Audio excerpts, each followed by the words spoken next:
No, it's also for your reference when you get home. Sometimes it's good to be able to look at the lecture and see what we said. Okay? But at any rate, the whole idea of software engineering is project management. We have to understand what the programmers are doing, and sometimes we have to coach them, and you've probably been there. You should know more than they know about the languages, but you don't want to actually do the programming or else you get bogged down and can't keep sight on what's going on in the project as a whole. You are the manager or team leader or however you want to say it, but you are over the programmers and the rest of it. Okay? So, we're going to start with Chapter 2, which talks about modeling process and life cycle. Before we do that, let's take a quick look at the course, and we'll come back to this.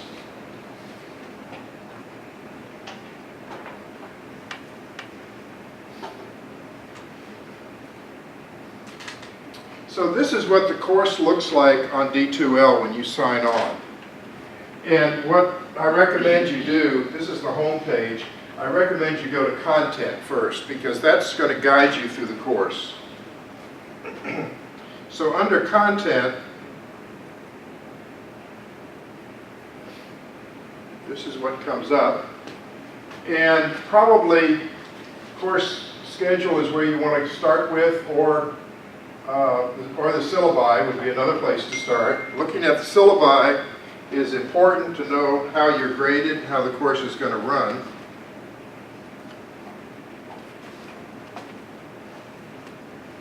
Now we have both an in-class and an online class going on at the same time. So another reason for doing these videos is going to help the online class. The textbook is Software Engineering Theory and Practice, 4th edition, by Lawrence Fliegler and Atlee. Do you all have the textbook yet?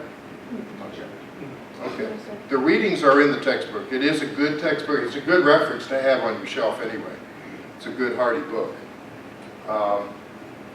This is an optional book, but everything we do will be out of Fliegler, who is kind of considered the senior on that one. It's a course description. I'll let you read this at home. So how are we grading? We're going to have a project. And what I've done is, and you'll see in a minute, I've already separated you into 2 teams. Right? An ideal team, back me up if I'm wrong on this, I think an ideal team is 4 people. Do you find that for doing a project? I mean, sometimes you've got a lot of other people involved, but I'm talking about the programming groups themselves. It seems that communications among 4 people works better than 10 people, for instance. Okay? So that's what I've done here. And we do have 1 person missing. With that person, we have 2 groups of 4. But the project will be 30% of the grade. We do have 2 exams, 1 midterm and 1 towards the end. It's not called a final because I'm going to give it to you before finals. Okay. And then with the homework assignments, which are 30% of the grade, you'll see those as we go through. Okay. So it's a fairly easy grading to understand. And this is mostly talking about standard KSU requirements, and that's all in there. Okay, any questions about how the course is run? The final exam, will that be comprehensive or just the second half of the term? Which is that? The final exam. Oh, it is, I'm trying to remember because I've got 3 other courses I'm teaching right now. I believe it's just the second half. Yeah. When we get closer to it, I'll straighten that out, but I'm pretty sure that's what it is. Okay. So going back to the course itself, the schedule is also in here. And you'll notice that tonight, the schedule calls for Chapter 1, the Theric papers, which is talking about a project that went wrong and why it might have gone wrong. And then Chapter 2. And I'm really going to talk about Chapter 2 tonight and let you all look at Chapter 1 and the Theric papers outside the class. And then on the 23rd, we go to Chapter 3, the 30th, sections of Chapter 4, not the whole thing. On September 6th, we're going down into requirements, engineering, and I believe that comes out of Chapter 4, I don't remember right, and so forth. So you'll be able to see what we're doing week by week on the schedule. And as you look at that, notice that September 27th is the midterm, and the midterm is going to cover chapters 1 through 3, chapters 4, the parts of it, and that's it, okay? And then we go into the second half, and so forth. It goes the same way. Back up. I'm sorry? Can you go back up real quick? Sure. It says June 21 is the last day to... I think that's wrong. I'll have to go back there. I hope no one's going to be even thinking of it withdrawing, but we'll get that accurate. Thank you. Okay. And interestingly enough, well, there's the final. And notice it's called the final quiz. That's November 15th. Okay. And I'll go over what we're going to do now. Okay, so that's how it works. Now, testing. My philosophy, and it works through all my courses, is that the primary reason for being here is knowledge. And grades follow if the knowledge is gained, right? So, as I look at the classic idea of grading or testing, I never saw it in industry where I had to study hard for a one chance to show what I knew. Do you see that at Lockheed? No. It just doesn't happen anymore. So, and this, by the way, I've been doing for now 13 or 14 years, and at first when I presented at conferences this concept, I had a lot of skepticism and a lot of negativism from other professors. In recent years, they're all saying, yeah, we're doing that too. But here's what I'm talking about. It's called student-centered learning, by the way. So the student is the center of the class, not me. So what this means is when you get a test, you have 2 tries on the test. The first try is for your own information, because the biggest thing about a test that you worry about, a student worries about, is what does the professor think should be on the test? What does the professor think I should know? And it may not be what you studied. And all of us have got a memory of some test we took at some time where we blew it because we didn't guess properly. So what I want you to do is take the test the first time for your own knowledge. Now, if you do real well on the test, you're done. But if you don't, you go back and you try to pick up the knowledge you needed for that test. Meanwhile, the test is done at home, and it's done over the course of a week. Don't do it the last day. And it's open book. So even the first time through, if you don't understand an answer, you try to look it up. But then when you look at your grade, if you missed it, you've got another chance to go back and see if you can find the right answer for that question. Does that make sense? Mm-hmm. What all students tell me now when they do this is, wow, I learned a lot. The other thing that happens, by the way, when you do take a test and you miss something, the next day or the next time you meet, the professor may go over the test and they will then tell you what the right answer is. And it's kind of interesting that that's the right answer, but it's in one ear and out the other because we've got to go on. That's a piece of knowledge that slipped. And years later, it's hard to remember it. This way, you burn in that knowledge. Okay? So that's the way the tests are done. So don't panic about tests in this class. They're there, but take the time on them. It's more like doing an exercise and getting graded on the exercise, but knowing ahead of time what you're going to get on it. Does that make sense? Okay. The project, again, are two project teams, and the project is spelled out, so you can go look at it when you get home. And it's going to cover the whole software engineering process. Now, because we don't have programmers enough to have two groups with programmers, we've got one or two programmers in here. Programming is not the important part of the project. If you can prototype it doing something, and I've even had people prototype it on paper. Okay? What I'm really interested in is you go through the stages of the life cycle, and that's what we're really studying here. So the life cycle is what's important, and we want to see the different tools that you use at the different stages in the life cycle. We want to fully understand what testing is and how it happens through the process. We want to understand requirements and how important they are, and that they don't just happen at the beginning.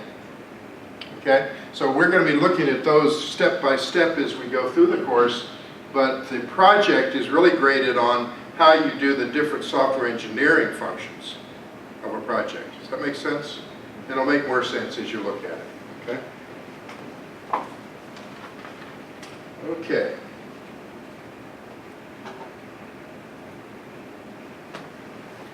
So as you go down through here, when you look at course content, you'll see it in terms of units. And they pretty well match up with a week or two, because we have 16 weeks and we have 8 units. So we're not looking at just a unit per week, right? A unit may span a couple of weeks. But watch the schedule for the actual dates. And tonight what I'm really going to get into is Unit 2, because Unit 1 is really the introduction to software engineering and what it is. And what it is what I just told you. Okay? And the details of what it is what we're going to see step by step as we go through the course. So are there any questions at this point? Is this making sense so far? Okay? All right. Then let's look at the PowerPoint for Chapter 2.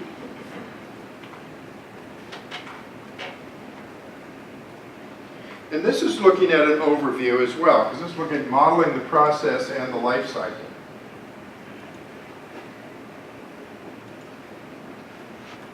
And by the way, these PowerPoints are also available to you in your D2L. You've got yours up, so you can look at them later. So what are we looking at in Chapter 2? What does a process mean? What is it to be a process?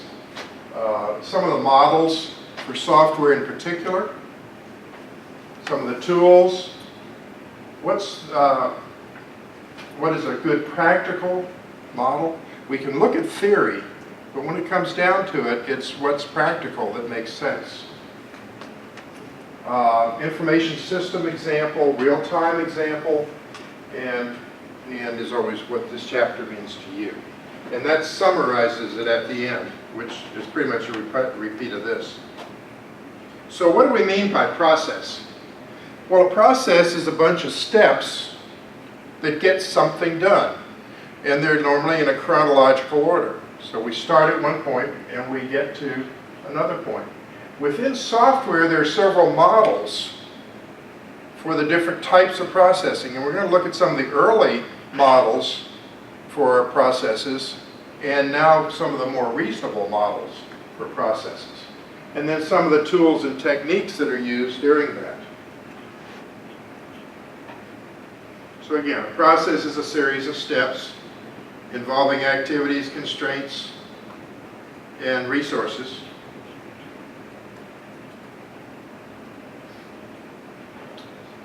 Again, this goes into more detail. By the way, there are 54 slides, so I'm going to be moving through the ones that are not that important to us. Too much detail. But what is the importance of the process? Well, here's something very important. When you go to work for an organization, that organization will probably have processes in place. You want to make sure you learn the processes for that organization. You've run into that already? No, at Verizon, sometimes they do cowboy style, where they don't really have processes and they're trying to implement it. Good, you understand the importance of them, yes. You're exactly right, and I think this is going to talk about that. So the importance of it is that a process is a discipline. It keeps you focused on getting the job done. And if you don't, it is kind of like a cowboy thing. I like that word. People get scattered, and you find out you're into the process, and then it's all over the place. There's no organization, and we're not getting anything done. How many have gone to a meeting, and at the end of the meeting felt like it was a big waste of time because you're not sure what happened? That's why I'm late. Yeah, yeah. And by the way, we're going to learn that in your groups too. And hopefully you're going to do some discipline in the groups. The first thing in a meeting should be, what is it we plan to get done in this meeting? And the last thing that happens in the meeting is a summary of what we got done in this meeting and what is it that we want to get done before the next meeting, right? And then there's steps in between. And if those two things don't happen, and you ask somebody that was in the meeting the day later, what happened in the meeting? Oh, I don't know. I can't remember. Right? It's just a way of discipline. And process is an overview of all of that, but you've got to have consistency in the process and how it works.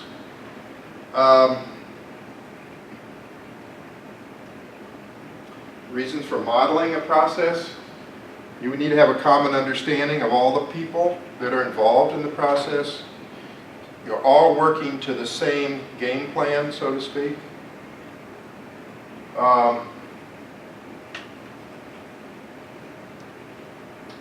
Sometimes you want to take a general process that's known and modify it for the project that you're working on. And you want to do that up front. So you may tailor a general process for a particular situation. And that should be done up front. If you didn't have a process, you wouldn't even be aware that that's important. So having process is important even if you're going to do it a little differently because of the situation. So the process, the complete process of software development is called the life cycle. And the life cycle starts with, there are requirements for a software application. And the requirements may come from several places. It may come from business needs. Accounts payable may need a new system. Payroll is modified almost every year because of tax changes. Some companies may have payroll, but they don't have human resources. So they may want a human resources system. And a lot of the systems, especially for large accounts, and I'm sure Lockheed sees this, you buy a system, but it's only a skeleton of a system. And there's a lot of project management in putting together the particulars of that system to fit the organization that's using it. That's what my company used to do. We did large systems. So within that, there's the gathering of the requirements. And that's talking to the end users in the case of large organizations. How does this fit for gaming? Where do you get requirements for a new game? Well, you get it from the gamers. And you'll see large gaming companies will have groups of gamers that they know about. They've met them on the internet. And they invite them to be testers for a new software product or to be on a discussion group for a new software product. And they help develop the requirements. Why is that good? That's a study of your marketplace. And if you've done the right job with choosing the right gamers, you'll have a game developed that will sell well in the marketplace. So requirements can come from several sources. It depends on what is the product we're working on. But after we get the requirements, we need to sit down and analyze those requirements. And we put them in some kind of order. So this group of requirements all kind of talk to the same area of the product. This group talks to another set. That's called analysis and definition. And it goes into planning. And planning then goes into design. So from the requirements we can design a product. Then we take the design and we can start programming. Or start program design. This is really the systems design, which is the overview. We've got this module here, which does payroll. We've got this module over here, which does human resources. Here's where they come together in a central database. That's kind of systems design. Program design then says, in today's world, by the way, we program in modules. And we'll talk about that a little bit. It's different than what we did in my day. But in a computer today, the computer can have different modules floating around in memory at the same time. And so it makes sense to have a modular design. So with C and Java and several of the other languages, including SQL, we can now do things in modular design. We then get into writing the programs, coding and implementation. By the way, if we're into program design, do you think you'd ever talk to the customers who gave you the requirements? Traditionally, we didn't. What would happen? Maybe we misunderstood something they asked for. And then we're putting it into code. That's a huge job to fix. So we're going to start talking about that. Where does testing take place? Well, there's three types of testing: unit, integration, and system testing. Unit testing is normally done by the programmers themselves. Because if you have a group, this is what we're talking about, the group of 4 programmers. If you have one of those programmers doing a module, when he or she thinks he's got it done, give it to another programmer in the group and have them exercise it and see if it does what it was supposed to do. So unit testing is something you can do continuously as you're developing in the programming area.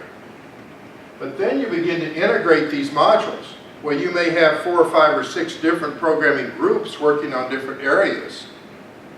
And at that point, you've got to see if they come together. And at that point, you may want to have a formal testing group. And this is because some people actually, that's their job. They're testers. And they know testing. There's some discipline behind testing. So at that point, you may want to use formal testing.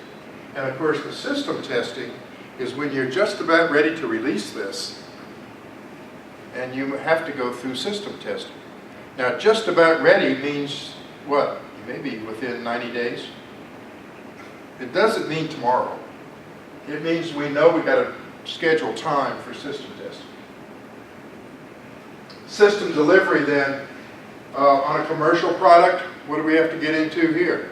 Well, how much inventory do we need to build it? Do we need to get it out to the Best Buy stores and all those kinds of things?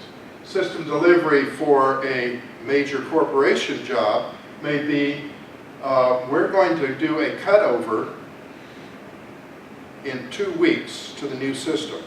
We need to train the users today. We need to get the IT group trained to support the new system as it goes online, because that's when you have the most errors. Okay? So the system delivery is actually a strategy you have to be thinking about. But then after the fact, the maintenance. Now I like to see when you put in a IT maintenance group and the product's new, or the application's new, take some of the key programmers and have them sit on the hotline or whatever it is. There are 2 things that happen there. First of all, they're the first ones to know what probably went wrong, but it's going to help them in a future application to know what happens. If they're not exposed to what happens after it's released, then they aren't as educated as you want them to be for the next project. That's the life cycle. So, some of the process models. There's the waterfall model, the V model, the prototyping model. These are all different models. And the key word you'll hear today a lot is agile. Agile methods, very important to know. What does agile mean? If you're in sports, what's an agile player? It's one who's very flexible, right? Yeah. If you've got a running back on a football team, you want to be agile, right? He's the one who's avoiding blocks and avoiding tackles. So agile means quick on your feet, moving fast. Well, how does that fit in a formal, structured process? Not very well, so we're going to talk about that. What's happened over the years? So what's the waterfall model? Well, let's go to a picture, that helps. So these are the things I just talked about. Requirements, systems design, program design, coding, testing, system testing, acceptance testing. Acceptance testing, by the way, is when you bring in users and you have them test the system even before you've released it. So acceptance testing is done by users who know the requirements. And then operation is the release, and then the after-the-fact maintenance. Right? But notice that the arrows only go in one direction. So traditionally, this is traditional, we don't do this much anymore, hopefully. Requirements analysis, once it's done, they left it. And they went back, the technical people went back to their cubicles and started putting together a systems design. And then a detailed program design. And then they gave it to the coders. And that so forth. What do you think happens there? Well, exactly what you brought up earlier. You get to a point where you're in coding and you're not sure what that requirement really meant, but you're isolated. So problems happened. What's the old objection to software development? It's always over budget and late, right? Waterfall method is one of the reasons. Okay.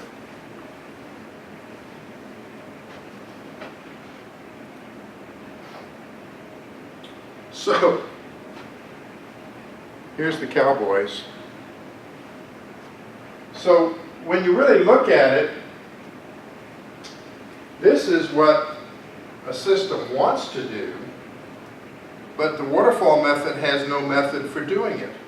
When you're in program design, you don't want to have to go to program implementation and unit testing and so forth. You might want to go ask somebody about their requirement and clarify it. But all those lines are just a bunch of spaghetti at this point, I think. Because the waterfall method does not make room for that.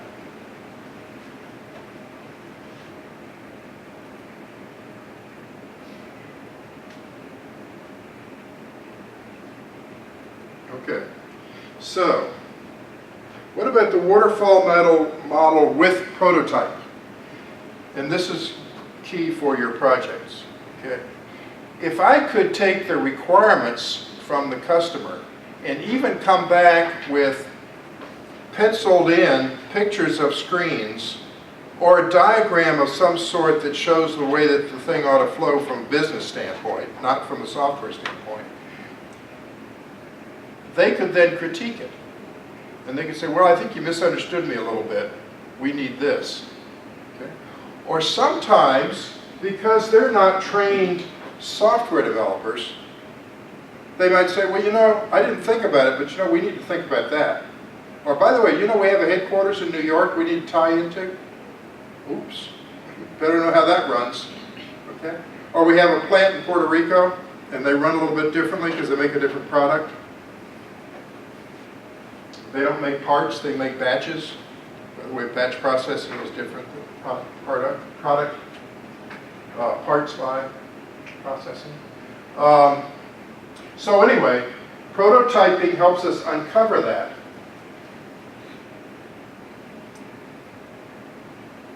That also helps get the users involved. If they understand what it is you're designing for them, then when they leave a meeting and think of something later, they can say, oh, by the way, I really liked the way that prototype ran, but how about this? We need to add this. You don't want to say, have a, oh, by the way, while you're in the middle of coding. It's better to have those things come up early. And it's also very useful for verification and validation. Verification is verifying that the code we're going to write meets the requirements. Validation says there's no legal issues, it's obeying the rules of the company and it's obeying the rules of common law. Okay? And by the way, programmers don't always know that. But the users will tell you, getting a nod back there, you know? Users will tell you, oh, by the way, that would be nice if you could do that, but we'll be in deep trouble if you do, right? Okay? Like making public names and addresses of employees or customers. You don't want to do that, it's too easy. So here is the waterfall method with prototyping. And notice we do prototyping at several different steps. From the requirements analysis, we may do a rough prototype to go back to the customer and say, is this what you meant? From a systems design standpoint, we do prototyping just to see if it's reasonable. And we also might run that by customers. Programming design, we do prototyping in much more detail, maybe even by module, what it's going to do, just to make sure it's going to all work together and make sense. And you run that by the whole team, because the team then has input. Another thing you might want to look at is on a large system where you're doing business with a large company and they're not in the same location. Like if you were here in Atlanta and you're building something for a company in California. Have them assign an employee who knows the requirements and needs pretty well, and have them come out on temporary assignment and get them an apartment in Atlanta. It's good to have an end user on the team who represents the end users. Okay. When we get down to system testing, all right, so this is after we've done some coding, we're beginning to put modules together, we've done some integration, we're now looking at the system. We also want to go back and run that by the requirements again and see if it fits, validate, right, verify. And we also want to make sure that it works by what we said it was going to do in the systems design level. So the waterfall method worked a little bit better when we began to do those types of things. Well, are there better ways to do this? What about the V model? What the V model said was, at the coding level, we make sure and validate and verify that we're meeting all the requirements up there. So we kind of come down this level, but then before we go up this level, we do some verifications and validations, and then we go up that level. And in the process, we also do validations and verifications. So coding is kind of the changeover from the first half to the second half of a project. Again, this is another look at the prototyping model. Operation specification. And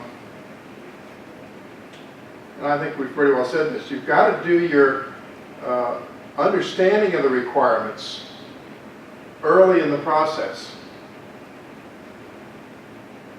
The functionality and the design are merged, so you get your systems requirements down here. Sometimes it's informal or incomplete, and that's going to happen because the people you're getting the requirements from are non-technical. You go in, though, to an operational specification, problem-oriented. So how are we going to do this project? Then we look at executing and revising maybe a prototype. Then we transform the specifications by what we found. And this is going to be implementation-oriented. So this is going to be, what are we really going to do? Then we go test it, and then we deliver a system. So that's kind of a high-level overview of how all that works together. So what's a transformational model look like? Well, we start with system requirements. We go in and we make a formal specification from the system requirements. But at the same time, we're always going back and forth and comparing with the requirements and updating as needed. So in here, we're building a formal spec, but we're making sure that it fits the requirements. It means the customer's involved up here. We're going back to the customer and verifying. From that, we then come into several levels of transformation from the specification as we're getting closer and closer to programming. And we build then a formal development record, and then we test it and we deliver the system. So that's another way of looking at it.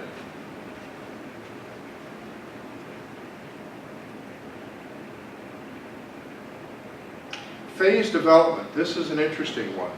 And we see this all the time. When Windows comes out with a new Windows, like Windows 10, was everything in Windows 10 that was ever needed? Did we get another release later? An update? Multiple updates? Now sometimes those updates to those of us who are using it at home don't really seem to add anything to it. But for those in the corporate world, they know that Windows 10 may have come out without some of the high-level stuff that's needed, or low-level stuff, depending on how you look at it, but the really behind-the-scenes stuff that's needed for what they're doing on their networks, as their servers and so forth. And that's why you see companies and institutions, this being one of them, who didn't go to Windows 8 and Windows 10 for almost a year. In fact, we skipped over Windows 8 because we found out fast enough that there were problems with it. Okay. So a phase development says, and I can do that over here. Well, let's see, we've got a slide on it, so let's just go to it.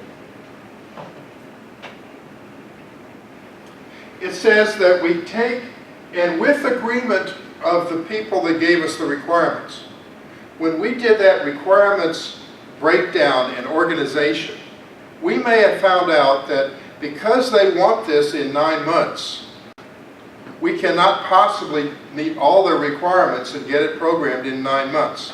So we said, what's mandatory to have done in 9 months so that we can make sure we meet the deadline? And they said, well, you know, we could probably put this off for another release. We could probably put this requirement off for another release. And so we build release 1, and they use release 1. Then we come back and say, okay, on release 2, here's what we've added. We knew we were going to add it. It's all part of the original plan.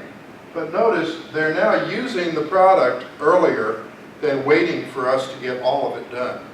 So that's what a phased release is all about.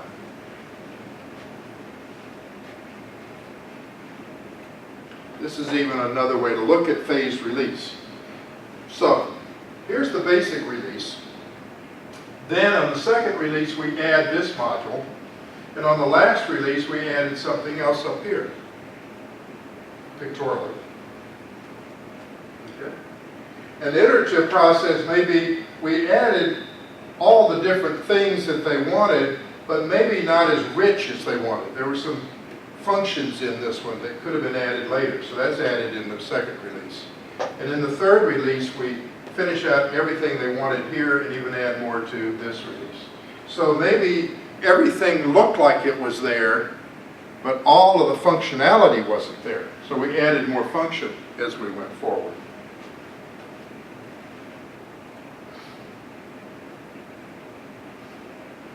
So what's good about training?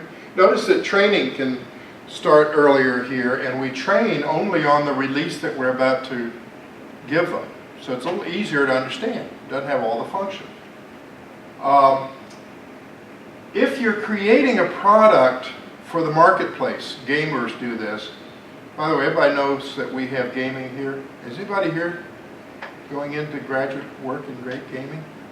Okay. Well, you know, it's part of my department. I'm in software engineering and gaming is what they call it. I'm not in the gaming side because I'm a software engineer. But gaming is an interesting study because you're selling it as a commercial product. And on the undergraduate software engineering class, I always ask the gamers in the room, what's important about time? Well, a lot of them don't know marketing.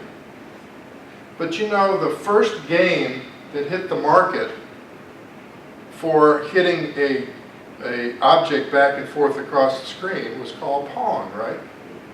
Were there other products that looked like Pong? Some of you aren't old enough to know this. But even so, nobody would have remembered it because Pong set the standard. Why? They were first to market. So how do you get to be first to market? Well, in this multiple phased approach, you can get to be first to market by putting out a system that maybe doesn't have all the bells and whistles in it yet. Right? But you get a whole lot of people signing up to it, and now it's the standard. So, so even though some functions are missing, you're early. That's important. Marcus. So frequent releases also allow developers to fix unanticipated problems globally and quickly. The reason is there are fewer of them, right? You can start focusing on those. And when the second release comes out, hopefully the first release is settled down and most of the problems are already discovered. So now anything that happens is only the second release, probably. Okay?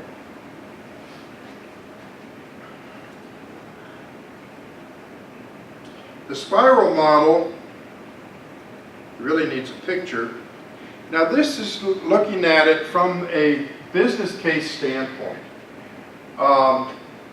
Notice there are 4 sectors here. First of all, we want to determine the goals, alternatives, and constraints. Then we want to evaluate alternatives and risks. What are the alternatives? Well, alternatives includes maybe outsourcing. It might include paying royalties or paying license fees for existing products that we can incorporate, because that'll help us get done faster, right? Or why rewrite the software if it's already known. Then we get to actual development and testing, and then we go to planning. Planning because we want to keep doing this as the process goes on. So here's how it works. Here's where you start. You start with a budget, you look at alternatives, you look at constraints. That's before you've done anything. Then you look at risk analysis, buy versus make, that's what that means. Then you prototype the system. Then you go into concept of operation, which is your designing and so forth. And then look, requirements do we get to down here, requirements and lifecycle plan. Then we come around here, and again, we look at our budget, modify it. We look at alternatives again and constraints. We again do risk analysis and prototyping, because we're further along. Then we do software requirements studies, validate requirements. Then we look at our development plan, and we go back to budget again.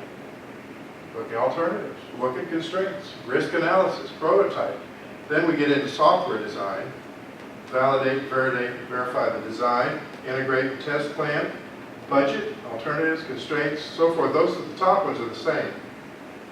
The development cycle is where we do things. Detailed design, coding, unit testing, system testing, acceptance testing, implementation plan, and then we can keep going from there. What does it mean by validated requirements? You go back to the customer or the user and you say, here's what I think you said. Here's what I've got in my plan. And sometimes that's done through a prototype. Does this meet the requirements? It's done twice. It's done once when you do validated requirements, and then again when you get around to prototyping. Yes. Yeah, notice you're validating and verifying the design, right? Excuse me.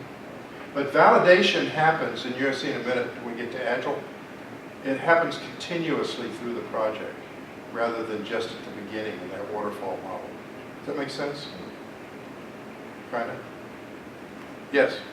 So, not to think too far ahead, but when we break up into a group and we get to the project, who are we going to go back to ask, are these the requirements, and have that time to prototype it? The customer. Okay. Yeah, and what I've done, that's a good question, because what I've done in the project write-up you're going to see requirements.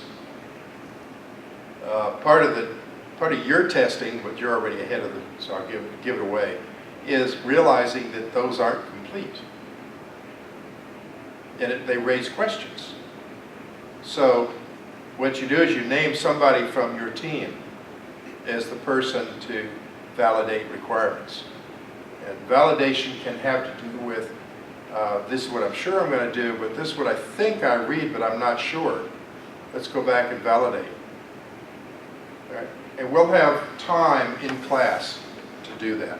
What I want to do is set the class up so that we end up with 15, 20 minutes at the end of each class to start working on the project.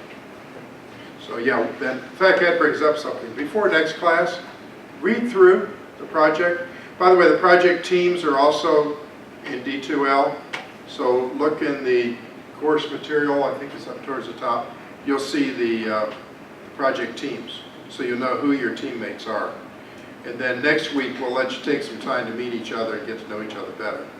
Okay?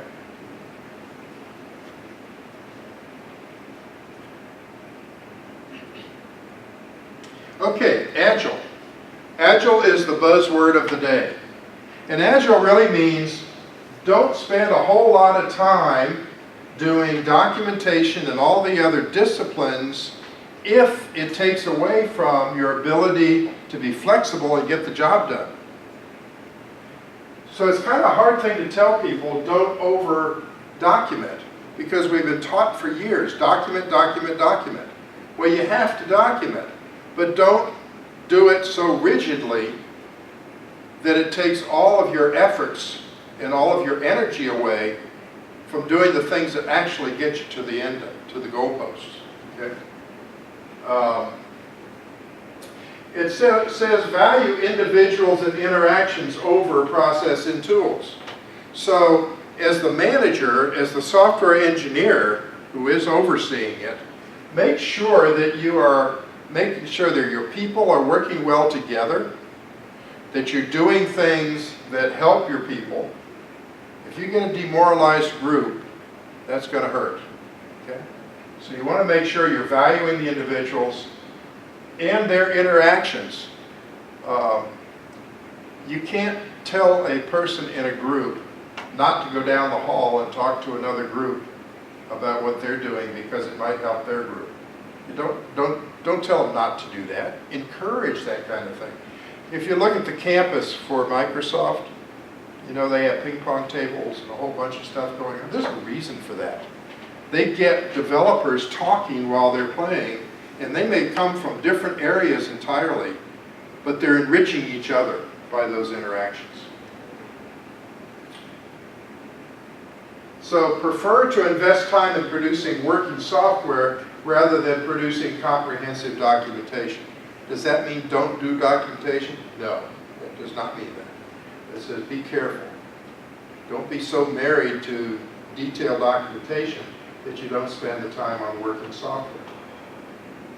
In a company like Lockheed, that's an issue probably, because on the discipline of building the equipment itself, it's heavily with documentation. By the way, my next door neighbor was the quality control manager for the F-22. Yeah, I mean, there's a lot of documentation that's required by the customer. He'll bore the living hell. He's a good friend. I like him a lot, and we do well together. But sometimes he'll start telling me stories. It's like, I gotta leave. Yeah. But that's the whole thing, and it probably does relate to project engineering on the airplanes themselves. But you don't want to make mistakes, right? It's got to be well done. And of course, the government's involved, and they require a certain level of documentation. Focus on customer collaboration. That goes back to that making sure all the way through that we are mapping well against the requirements. And that's where it's good sometimes to have a customer person assigned to the project. Now, even in a company like Lockheed, if I were doing a new payables package. Now, payables in Lockheed is huge because of all the subcontractors. I would probably want somebody out of the payables department to be an interface to me as I wrote the product. to make sure that we're meeting everything. And you talk about validation and verification, there are a lot of laws that apply to those subcontracting situations.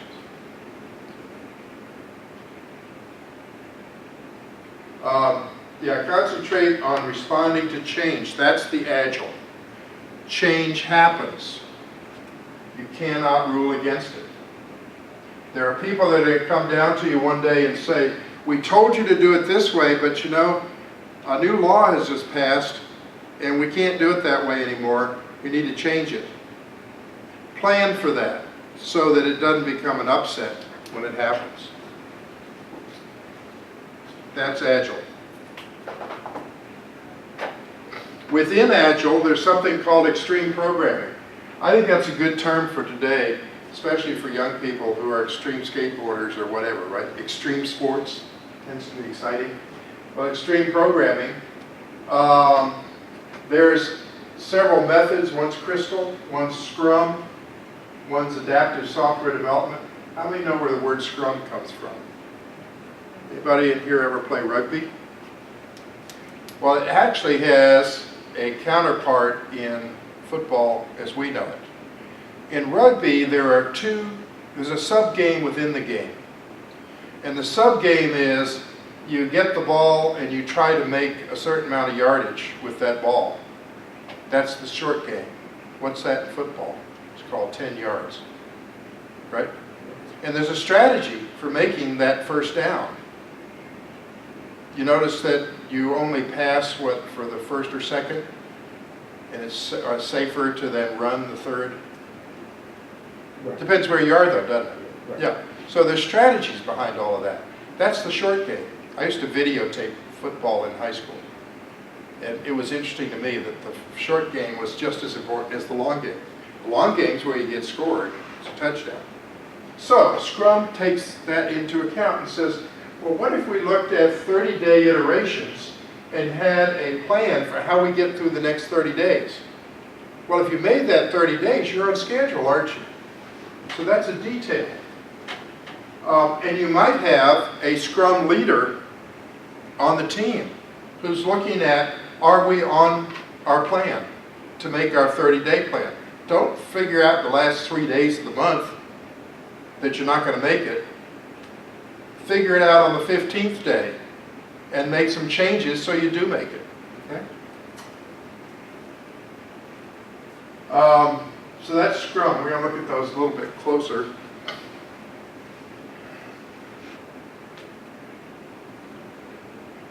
So extreme programming. Again, that continual interchange between the customers and the developers. Simplicity, especially with documentation. But select the simplest design or implementation. Courage. Courage means risk-taking, doesn't it? So you have the commitment to delivering functionality early and often. That's a little bit unusual in a software environment. But you know, it's catching. When a team begins to get that idea, they want to do it. And the feedback. Instead of doing the waterfall, this, then this, then this, then this, make sure that there are plenty of loops in your plan so that you can get feedback and find out before it's too late or before you get too involved in the next step that you've gone down the alley the wrong way. Okay? Find out early and make your changes. That's, again, this is an agile method, extreme programming. Let's see, we've talked about actually most of these things. When extreme is too extreme, let's see.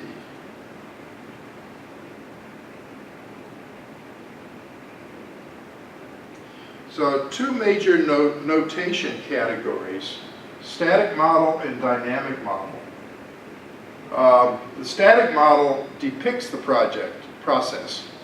The dynamic model actually enacts it. So as we look at those two,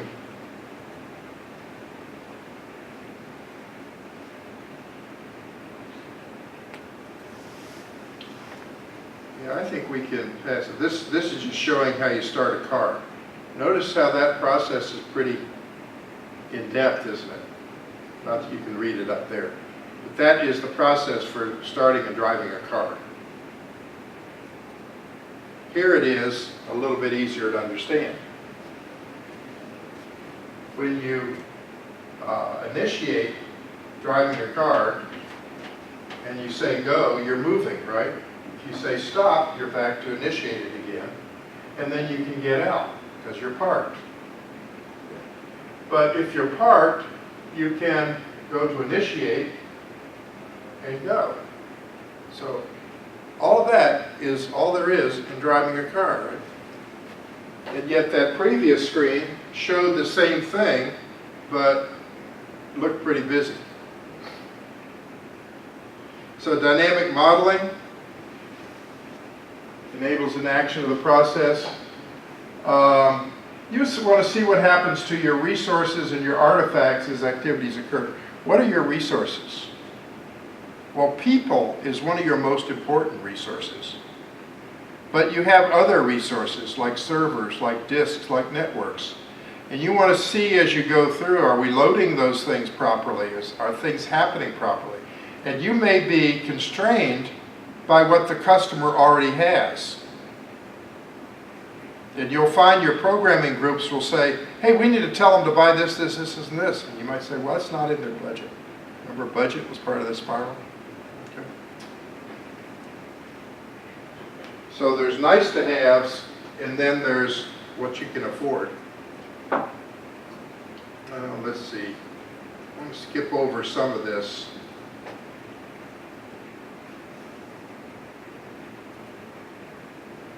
Yeah, I think we can, let's see. Let's go back.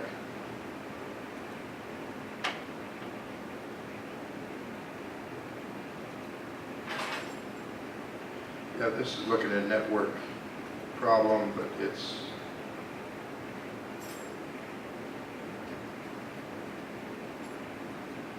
I think we can stop there for tonight, because that really, I want you to look at these things at home, but we've really covered what was important. So does this help a little bit, give you an overview of what software engineering is all about?